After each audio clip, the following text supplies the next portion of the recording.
From a few haunting novels to some really excellent history, here are 5 books I read in March. Enjoy!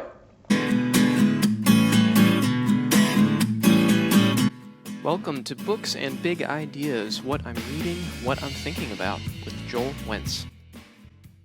All right, I'm going to give some quick flyby reviews here of 5 books I read in the month of March. The first is a book that got some traction in 2020 called A Children's Bible by Lydia Millet. Now, this is not actually for children. That's a really important distinction here. It is a very mature novel that is, one of the pieces in the novel is a children's Bible that one of the characters carries around.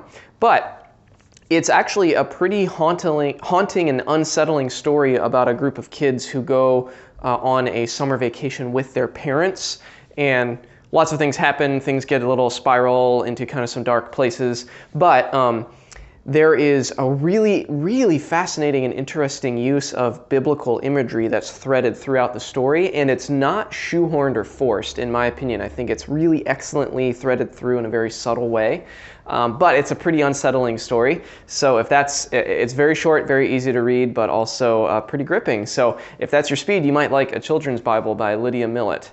Number 2 is The Black Church by Henry Louis Gates Jr. This goes with his PBS documentary that also came out this past month. I haven't viewed the documentary, but I really quite enjoyed the book.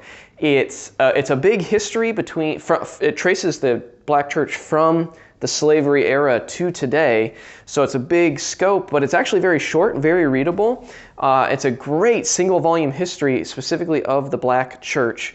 But also he threads through a lot of interview material with people that he spoke to, I think, for the documentary. So it's historical work, but also kind of like an oral history. Very enjoyable, very informative, very nuanced, actually. He critiques things about the Black Church, but also brings in personal experiences, so there's some memoir in it too. Really good. I'd highly recommend it if that subject is of interest to you. And number 3, I actually have a few of these here with me. One of them is this one, which is From Bible Belt to Sun Belt by Darren Dochuk. This might be my favorite book of the month that I read. It is a fantastic history of an era of American evangelicalism, the evangelical church. Specifically, it kind of focuses on the pre-World War II era up through the Cold War to the 80s and 90s. It's like those decades. But he trains an eye, and he is an academic historian. He did the work. He trains an eye on Southern California culture and makes an argument that a lot of the rise of what we saw in the moral majority and kind of the plain folk evangelical religion was formed in the cultural crucible of Southern California, LA, Orange County, in those decades. It's fascinating. It's a fascinating study of things like entrepreneurial spirit and the migration of rural people from places like Oklahoma and Texas to Southern California, the rise of Billy Graham, lots of cultural institutions there. It's excellent, excellent book, but it is pretty academic and pretty dense and can be a little hard to get through if you're not willing to do some heavy lifting in that sense. But if that's of interest to you, man, Darren Dochuk, he's someone I'm going to try to really read more of his work after reading that. All right, moving on. Race and Culture by the excellent, amazing Thomas Sowell. This is also vying for my favorite book I read of the month. Excellent overview of a major, huge concept, which is the concept of race, the racial kind of histories, and also cultural histories.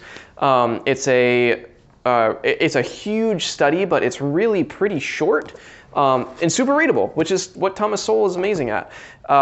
It really is a worldview. The subtitle is A Worldview. By that, I mean it's a global, historical, zoomed out view. He traces cultural movements and immigrations and economic movements really throughout the world and a lot of recorded history, and traces patterns between different racial and subgroups and cultural groups, and makes arguments about why they ended up in certain places and how they existed within those places, how they integrated or did not integrate into their broader societies. It's excellent. It's fantastic. Really, really informative, potentially paradigm stretching and paradigm shifting, and is really, I think more people should be reading Thomas Sowell right now, especially with the racial conversation that's happening in our culture. Last, not least, number 5, Troubled Blood by Robert Galbraith, better known as J.K. Rowling. This is her pen name for her mystery series, Cormoran Strike. This is the 5th one in the series. I've read them all. They're all great. This one is also haunting, like the first novel I talked about. It's a little unsettling. Very good mystery. Excellent payoff at the end. Great red herrings. Really good characters. All good stuff, but it's too long. It's over 900 pages.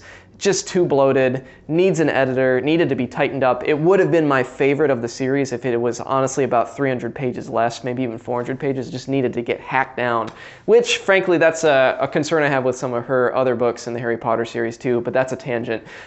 If you like Cormoran Strike and those books, this might be one you'd still like, but just know that it's pretty long and doesn't need to be that long. But excellent mystery nonetheless. So those 5 books in 5 minutes. Hope you enjoyed. Hope you maybe found something you might want to read. Thanks for watching.